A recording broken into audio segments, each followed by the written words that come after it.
The place, Carswell Air Force Base, Fort Worth, Texas. Time, the pre-dawn hours of March 5th, 1962. The day the Strategic Air Command will give its most convincing demonstration of the potential built into its newest and fastest manned weapon system, the B-58 Hustler. For today, a lone B-58, her three-man flight crew, her able ground crew, all members of SAC's 43rd Bomb Wing, will make an assault on 3 transcontinental speed records. Piloting the Hustler will be Captain Robert G. Sowers, hometown Lexington, North Carolina. The navigator, Captain Robert McDonald from Cresskill, New Jersey. And the defense systems operator, Captain John T. Walton, a native of Greenville, Kentucky. The high professional caliber of these 3 men stands as a symbol for the thousands who make up our strategic combat crew, who, through the routine of day-to-day training, continually strive to narrow the margin for error, to attain that extra degree of proficiency, to keep the balance of air power in our favor.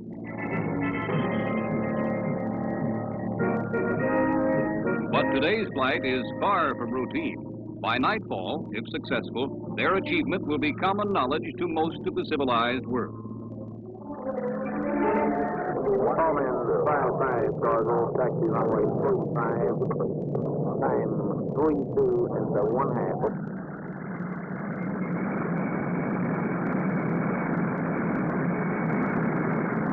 Tallman 55, Carswell, the wind 030 degrees, 14 knots, clear for takeoff. Over. All right. Ready, Mac? All right, sir, I'm ready. And yes, I was ready. Okay. Throttle's coming to min AP. Carswell Tower, Tallman 55, rolling.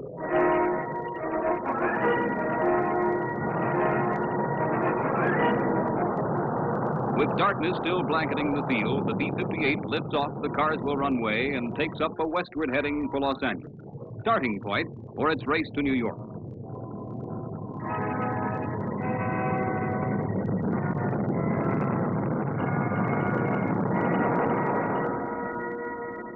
Directing the event known under the code name Operation Heat Rise is Headquarters, Strategic Air Command, Omaha. As nerve center of this nation's deterrent fight, SAC will be watching with vital interest every aspect in the performance of its unique supersonic bomber.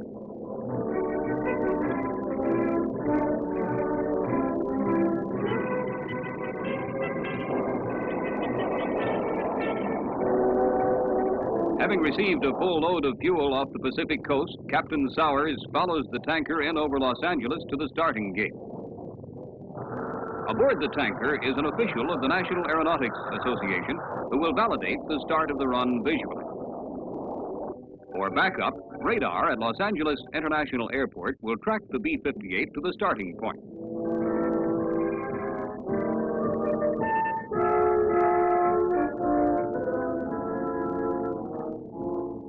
On hand is an NAA team together with a representative of the Air Force. Their job is to verify the time registered by their airborne colleagues.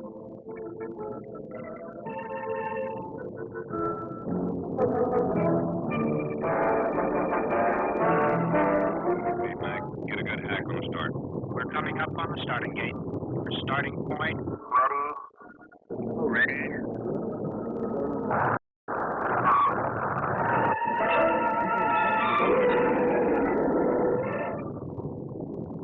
Starting acceleration now. And so the race against time is on.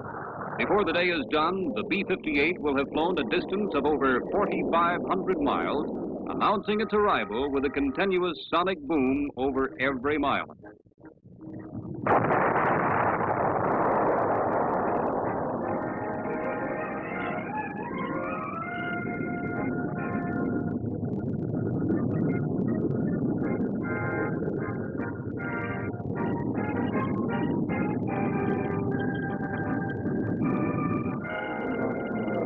Steadily gaining momentum as it flashes across the desert lands of Southern California, the Hustler nears peak velocity as it streaks over the natural wonders of Arizona 50,000 feet below.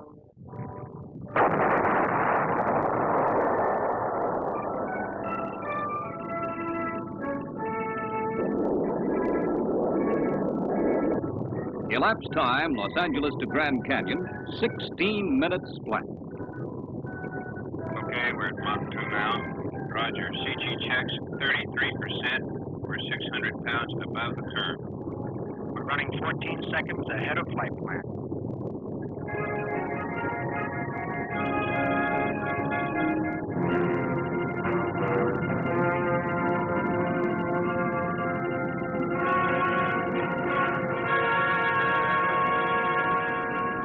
With the thrust of 4 powerful engines now fully unleashed, cities and towns along the flight path are devoured by a sustained pace of Mach 2, better than 1,200 miles per hour.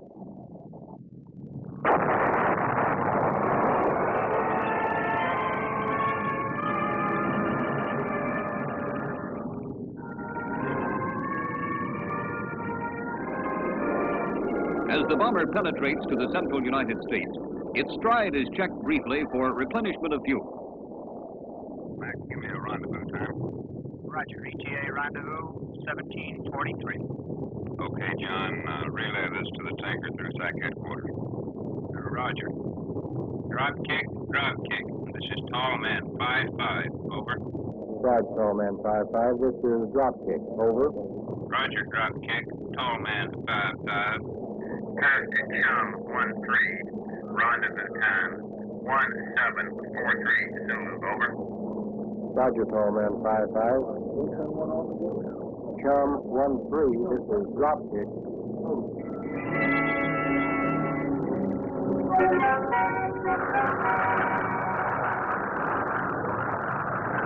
Chum 13. This is Dropkick. Estimated rendezvous Tall Man 55. 1743.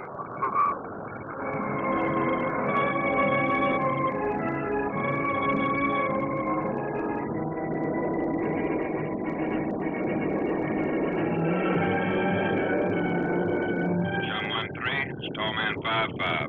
Starting descent.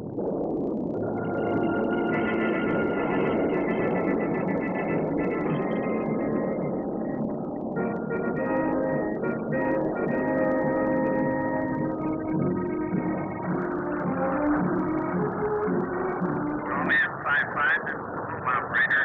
Chum 13. Radio check.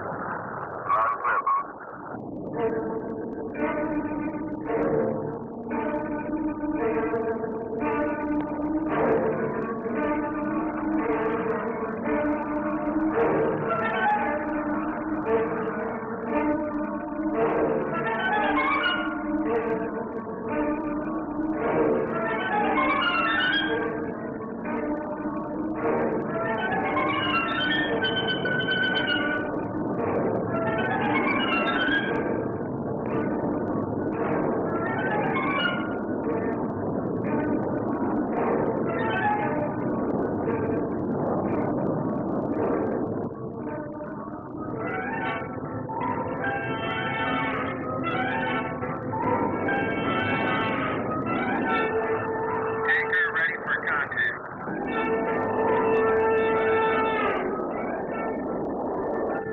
Receivers ready.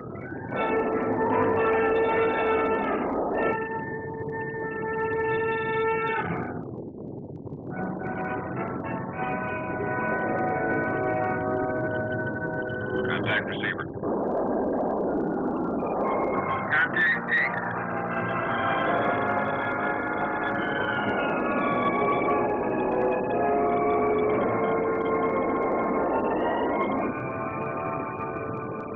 All tanks taking fuel nicely.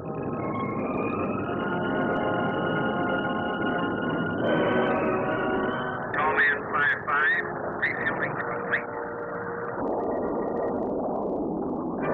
Okay, Boone. Disconnect on my count of 3.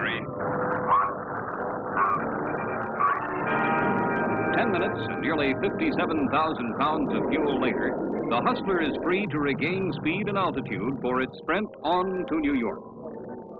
City by city, state by state, the long-distance race unreels across the plains of the Midwest.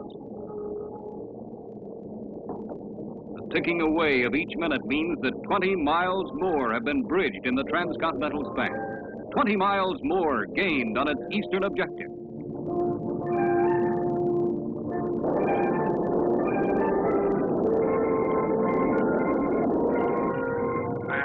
Marshall Airport, 120 miles straight ahead. At this end of the course, too, officials are standing by.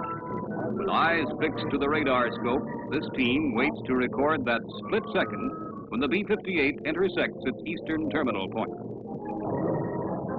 Above, in a loitering KC-135, another official is on hand for visual confirmation. John, give New York Center our ETA. Raj. New York Center, this is Tallman 55, over. Tallman 55, this is New York Center. Go ahead. This is Tallman 55. Estimate New York at 35. Raj, Tallman 55, we have you on radar.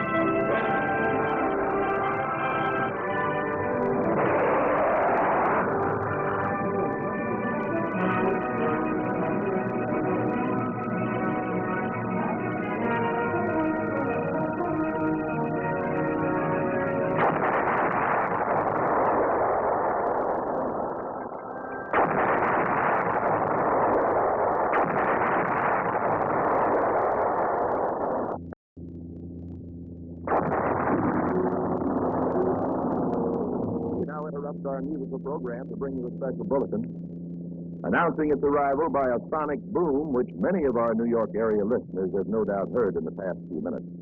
A B-58 bomber of the Strategic Air Command is trying for new transcontinental speed records. Just 2 hours and 56.8 seconds after departing Los Angeles, the Hustler booms across the island of Manhattan to shatter the first of 3 coast-to-coast records being attempted. A record that carries with it award of the coveted Bendix trophy.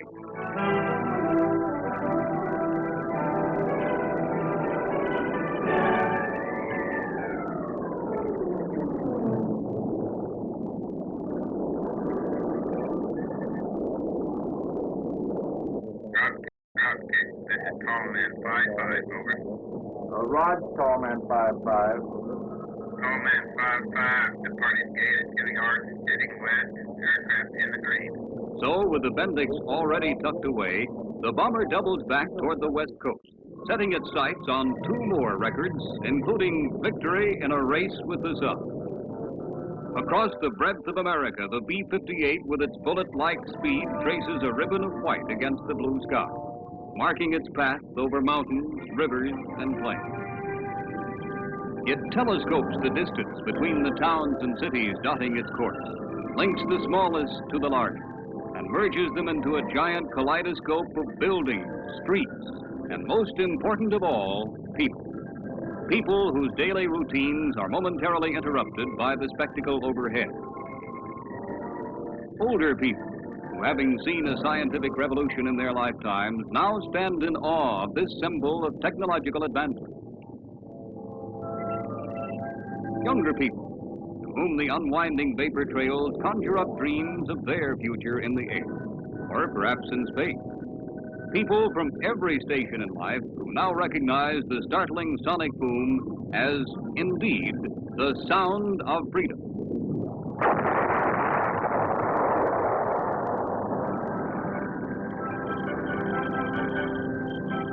With the end of the race now only seconds away, the sprawling suburbs of Los Angeles loom up in the distance. 18th hole. At Los Angeles Wilshire Country Club, the foursome who just a few hours ago were watching the start of today's epoch-making flight from the first tee, now dead heat with the B-58 to finish the course and perhaps break some records of their own.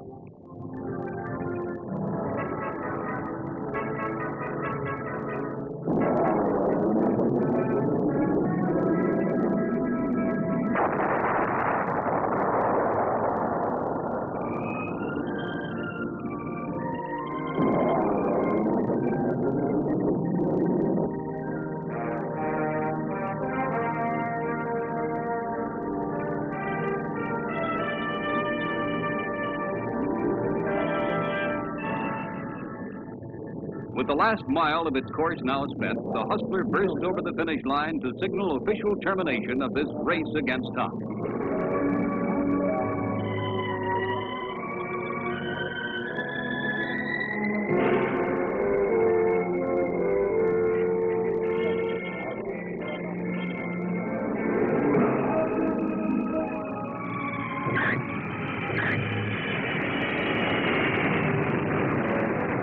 So the curtain descends on a history-making flight that gives the world 3 new marks to shoot for. The first record, Los Angeles to New York, 2 hours, 58.7 seconds. On the return trip, it was 2 hours, 15 minutes, 50.8 seconds, beating the sun by over 41 minutes. Third record, round trip, 4 hours, 41 minutes, 14.9 seconds, including refueling time.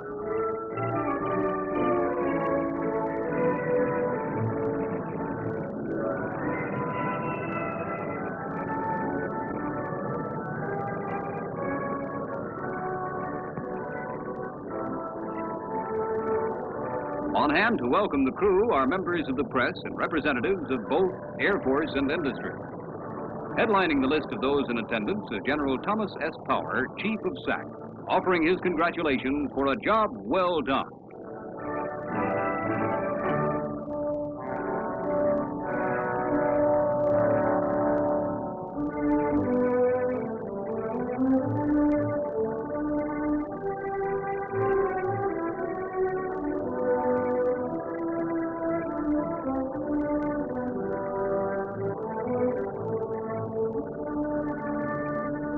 In recognition of their achievements, General Power makes award of the Distinguished Flying Cross to Captains Sowers, McDonald, and Walton. In accepting the award, these 3 men, we can be sure, do so not only for themselves, but for the hundreds who contributed so valuably toward making the day's feat possible. Finally, to the service these men represent goes the famed Bendix Trophy, a trophy that for over 30 years has played such an important part in the development of aviation. Today's performance of the B-58 and her crew was summed up by the first Bendix Trophy winner, General James H. Doolittle. Well, a lot of wind has certainly blown over the takeoff strip since I won the first Bendix in 1931. My souped-up plane covered the course from Los Angeles to Cleveland and on to New York at an average speed of 223 miles per hour. Now, 31 years later, the Bendix Trophy has been won by an airplane under conditions so different we couldn't have imagined them then. It's not a souped-up speedster, but an operational bomber of the Strategic Air Command Striking Force, the B-58. The flight wasn't made by a single daring pilot, but by a crew of 3 trained over many years in their duties, down to the last detail. Finally, its average speed was just about an even 1,000 miles an hour faster than mine of 30-odd years ago. The great performance of this airplane and its Strategic Air Command crew should give every American confidence in the ability of the United States Air Force to protect our nation.